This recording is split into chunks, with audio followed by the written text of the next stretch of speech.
you are new to this channel, then let me just start off by telling you that we are building a non-toxic, good vibes, healthy community for Manchester United fans around the world. There's no need to jump on toxic headlines and just bag on players and call them names and all this stuff. Let's have and facilitate some good, wholesome communication within our fan base, because headline grabbing and clickbait can happen anywhere. So let's just make sure that this is a channel where we can all just engage in the healthiest way possible. And it's unedited. Everything is unedited because we as people are unedited. And I want to give my genuine opinion on where Man United are. And right now, I mean, it feels nice. You know, I made a video about Amorim before, after the Ipswich game, where, you know, there was a lot of expectation. And quite frankly, we fell below those expectations. But I tempered all that with, you know, what was the reason for that, you know, not having players back and having so little time to work with them. And these last two games against Bodo Glimt and Everton was where we were going to see some signs of kind of what the rest of the season had in store. Not that everything would follow that trajectory, but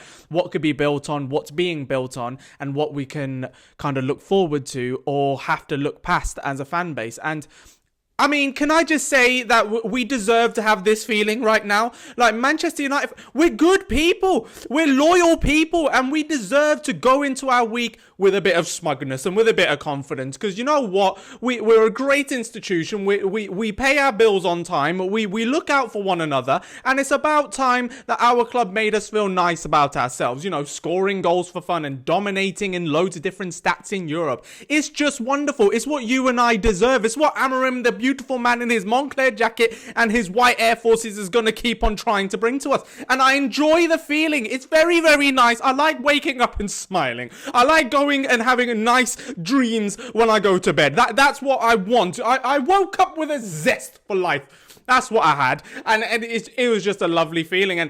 And can we point out what Pep and his oil money City brethren, what is that, winless in 7? We're unbeaten in 7.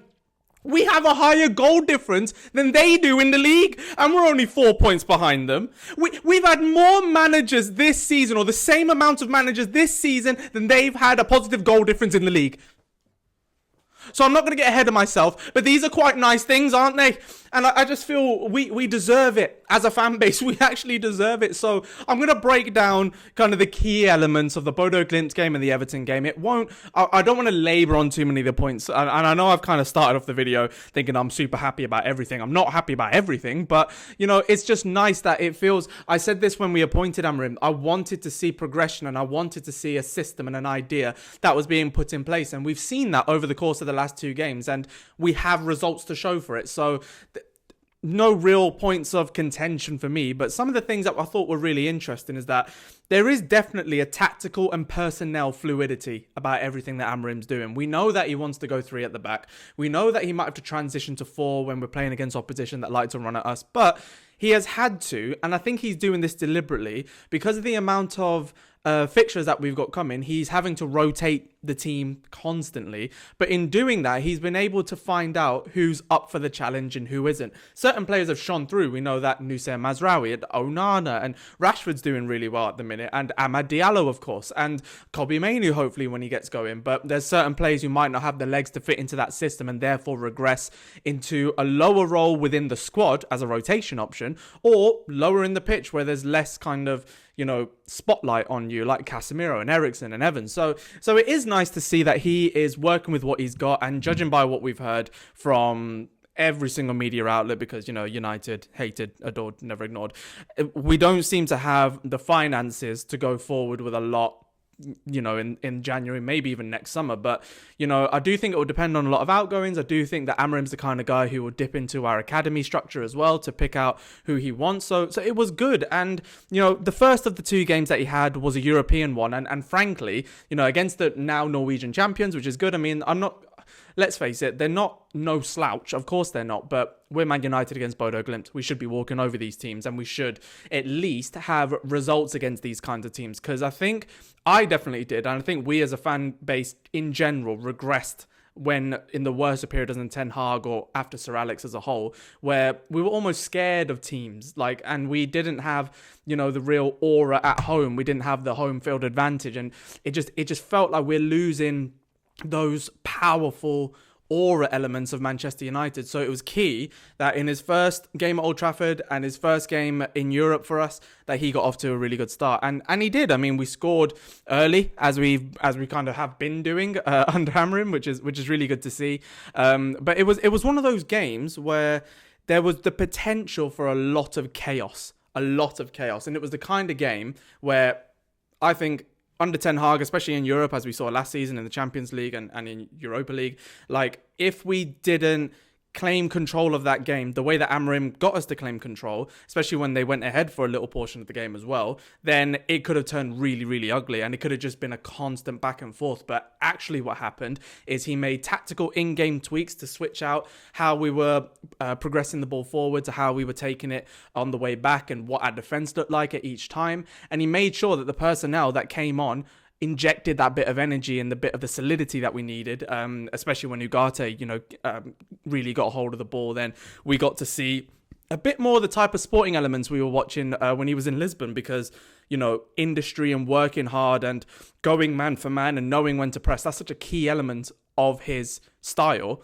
But we're learning that. So you have to give them time and you have to give him time in order to embed his principles. But it was just really nice to watch from start to finish that we were able to dominate a European game despite the score. This is the funny thing as well. We've had so many games, even with Ten Hag, where we would dominate large portions of the game, create so many chances, but either not finish them off or we get suckered on the counter attack. And either way, the results aren't in our favour. So it was good that we got a result that probably was a bit insulting to us. I think we deserved to win by more than that. And when you do have 20 odd shots and I think a third of them on target and XG of like over 2 or 3, between 2 and 3, and 72% possession. I think those stats culminated in one of our most dominant displays, or the most dominant displays. I'm not sure how mathematically these stats work against one another, but one of our most dominant European displays since 2003, 2004, which ironically was a bit of a transitional team under Sir Alex. So it was nice that we got our win and we had a constant air of creativity,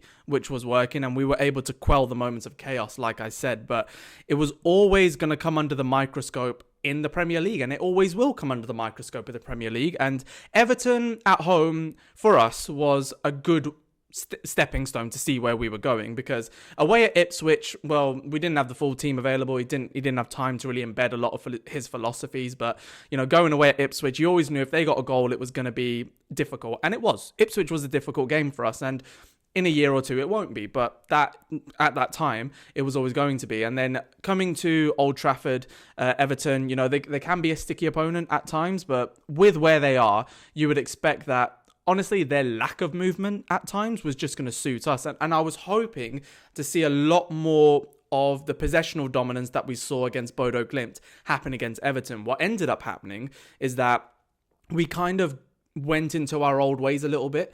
We were still creating and we were still having fun in front of goal and creating chances, but it was that midfield. It was that midfield of, I think it was Casemiro and Mainu. And, I don't think it's really that surprising to me that Casemiro is in that midfield under Amorim. This is no bash on Casemiro, by the way, but that he's under that sort of system where his lack of legs and energy is spotlighted and that teams can take advantage, because he does commit into a lot of his challenges. He's rarely stays upright in a lot of them, and maybe that's to do with his age, I'm not sure, but he puts himself about a lot, and at some points in the game it was helpful, at others it left us exposed. And it's not just him, because again, Kobe is getting used to it, and the fullbacks are getting used to it as well. I actually thought Mazraoui, it's probably one of his poorer games in a Man United shirt, but he's allowed one after what he's been doing so far, and none of it was detrimental. But it was good to see that our centre-backs could bail each other out at times, and also that Onana could do that, because we were under the cosh a little bit, and Onana pulled off some good saves and he closed down angles well.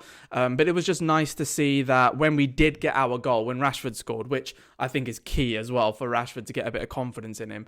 But when he scored, it was like, whew, do you know what I mean? We all collectively just relaxed a little bit. And I think Marcus relaxed a lot, because he was then running at defenders, and right until the 92nd minute, we're talking about his off the ball movement. Like, he was going for it. And it makes me think, I mean, there's two ways to look at that, right? Like a lot of people, and I can't subscribe to this without knowing the facts, and I don't think anyone will or should, but a lot of people are saying, well, you're just choosing to do it for this manager. Why didn't you do it for the one before?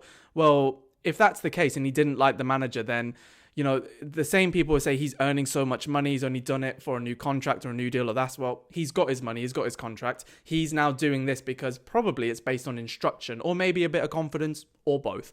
And I like to think that under the Ten Hag system, no one was really sure who was pressing what. And I think there was maybe a difficulty in getting ideas across because Ten Hag is a good coach, but Amorim has bridged that gap a little bit in terms of his communication with the fans, the media, but probably with his players as well. And Marcus seems, reborn under that. And frankly, Marcus Rashford is, and I said this in a video before, Marcus Rashford is one of the best academy products, if not the best one, that we've created in the last 10 years. I know people look at Mainu and maybe Garnacho, but Mainu still has some way to go before he can claim where Marcus is, because Marcus has done it for such a long time, and he's had 2 blips in seasons. One was last season, one was 2 seasons before that, with a purple patch in between. So he's in a rocky one.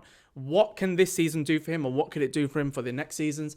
That's what we've got to wait for. But he's still 26, 27 in the prime of his life. So now could be the perfect time. I'm not saying it is. No one knows if it is. But I hope that it's the perfect time for someone like Amorim to come in and inject that level of excitement and belief in him again. Because when Marcus Rashford is on song, United are on song, because he is so pivotal to so many different things. He scores twice and he's involved in pretty much all of the goals, whether it's a run off the ball or anything like that. But it was also a great game to remember for Joshua Zirkzee. He was included in my video of 5 players who I think will improve because he has that profile of fitting as either a 9 or a 10. And what was cool is that even as a 9 on his own, he's almost a false 9 with the wingers running off of him. And again, I think that first half was the team getting used to that, because I don't think we really had that. We had it a bit with Martial when he was struggling with injuries, and maybe Zlatan, but look how long ago we're talking now. So it was really cool to see Zirkzee actually play the ball about a bit, and he has some really good touches, but he's still teething, isn't he? Because he still had some moments where he lost the ball or he needed a bit more time and he wasn't giving it. So it's just a time thing with him. And to get his first goal was really nice. First goal since the first game of the season at the Stretford end. A little tap in from Bruno. Bruno, by the way, I know it's not a lot, but, he could have taken that ball on himself. He could have given it to Ahmad, but he spots Zirkzee in an equally as good a position as any of them and says, you know what, you need to go, mate. Here you go. And after that, Zirkzee was pivotal in Rashford's goal for the third, where he takes the ball on the half turn in the centre circle, spots Diallo, who's been given the right of Old Trafford to run down the right hand side, and slots him in beautifully. That goal doesn't happen, obviously, without Ahmad, but definitely without Zirkzee. And the fourth goal was really sweet. It was a nice. Does he have that same level of calmness and conviction if it's 0-0 and that's the 1-0? I don't know. But judging by his first goal for us, you have to say there is a level of calmness and coolness about the guy. So it was just good for him to get that monkey off his back and say, that's 2 goals now in the Premier League. That's 3. He's outscoring quite a few other strikers, you know what I mean? So it's not been a vintage season in terms of, individual seasons anyway. So it was just good for him to get going. And I was really pleased for him, because it just blows my mind still that there are a number of Man United fans, and I use that word loosely with people who think this way, that won't back their player and will just wait until they do something until they back them. Well, it doesn't really work like that. I understand the idea and the sentiment. You're getting paid a load of money. You're supposed to represent us. You're supposed to make us feel a certain way. But I always think fans have a bit of a duty of care and a duty towards players in general, where you're supposed to cheer for them. You're supposed to support them, and then they can feed off of that support. And I think Zirkzee did that. And a player who's absolutely been doing that is Amad Diallo. We're currently in talks with him to extend his contract, and I think that has to happen. We saw how good he was at pressing for most of the goals that happened, at least 2 of them. It was unlucky not to get a goal and, quite frankly, a penalty himself. He was just outstanding, and he was in the game in every game under Ruben van Nistelrooy and under Amorim. So he's always been a standout player. So it was just really good to see him, get those opportunities and make them pay. Because how many times do we give players opportunities, especially young ones, that we all want to see, and they never really deliver? Well, Amad Diallo has been delivering, and it's just been really positive to see someone like him who, might have fell out of favour with a previous manager, who might have thought his time was up when he goes on loan to the likes of Rangers and Sunderland, but has come back even stronger. And it's good that we've got a bit of a record of doing that now, because I remember Diallo, who does need to improve in certain areas of his game, but is always quite consistent in a lot of areas of the game, where he went on loan to Milan and I thought that was it. But then he came back stronger, and Diallo's done the exact same thing. So, that will provide a lot of excitement for United fans and also for Ineos, who will look at the profile of young players and think, there's a bit more of a targeted loan system we can do now to actually grow players for the first team, because whether it's financially or whether it's to fit the philosophies of the manager, we have to start looking that way perhaps more consistently and realistically than we have done before. So, look, I'm not going to sit here and say that it was vintage Man United and all this, because like I say, we were quite unlucky to get more goals against Glimt, and it seems a bit unfair for it to be 3-2, but I think 4-0 was pretty harsh on Everton when we had half as many shots as against Bodo Glimt and about the same amount on target, so we were just more clinical, and that is down to confidence, not really the system. But over the course of these 3 games, what we've seen is players struggle to fit into that system, players embrace that system, and then trying to get the best out of a bit of luck at the top of the pitch, and then the opposite of that and getting some luck that we haven't had. So over the course of this season, I think these 3 games are a pretty damning conclusion as to how this season's going to go. Like, from one game to the next, we're going to see one or more of these types of combinations, and we just have to hope that over the course of the season that we get more good than bad, and that over time we will see that philosophy embed itself, because that is what we've seen so far. And we've got Arsenal coming up, and I think we have to be very realistic about where we are as a football club and where Arsenal are. They're leaps and bounds ahead. But from where Arteta was at the beginning of his Arsenal tenure, weeding out some players that didn't fit the system or the culture, embedding his own, and then, moving forward, that's where we are. And I think we have a bit of a head start on them, because I think some of our players are already there to suit Amorim. Players like Ugarte, players like Højlund, players like Ahmad. So there are young sparks in there, and we got even more from the academy coming in. Like, we got Kobe, we got Garnacho, we got Martinez, we got Yoro still hasn't played. We've got Matthias de Ligt, we got Onana, Mazraoui, Diallo. I'm missing out players, but you're getting Ahmad, Garnacho, Højlund, Rashford, Mount, who looks, like he could be reborn as well. So no one can look at those players and tell me that they're not good enough. They're not good enough to at least play a part, and I think they will. So, there's a lot to be positive about. And had we lost those games, it would always depend on the manner of it. And that's why, looking forward, I think United fans need to be careful to look at the manner in which games are won or lost or drawn, because that is going to be far clearer an indicator as to where we're going to go long term. Results are only short term, but like I said at the beginning, and I was kind of taking the mick out of it, but we are only 4 points off City, and they're having a bad season, yeah, but we're not having the best. This is our 3rd manager in the season, and we had a terrible season last year, and with injuries and stuff, and we've had to come through that. And it seems also like Amorim is managing that, because he's constantly rotating and protecting players when he sees fit. So I just think we have a bit more of a conscientious manager who's going to make sure that we can get to where we need to be, but he's always very realistic and very good with his analysis, and I think that's going to keep us in good stead. But in conclusion, nothing to really write home about. It was just nice that we can watch games and not be scared of what was happening. In both of those games, I wasn't scared of anything. The moment of chaos we had against Bodo Glimt, I thought, oh, are we back into old habits? But then we quelled it. Exactly the same against Everton with those in-game changes as well. So positive signs from that side, but we got to temper our expectations for the Arsenal game, in my opinion, and see where that goes in this winter period, because who knows what happens with injuries or what will happen with fitness and sharpness. But all I can really say that I'm most happy about is that we have a manager embedding his philosophy, and it's been clear after 3 games exactly what he wants to do.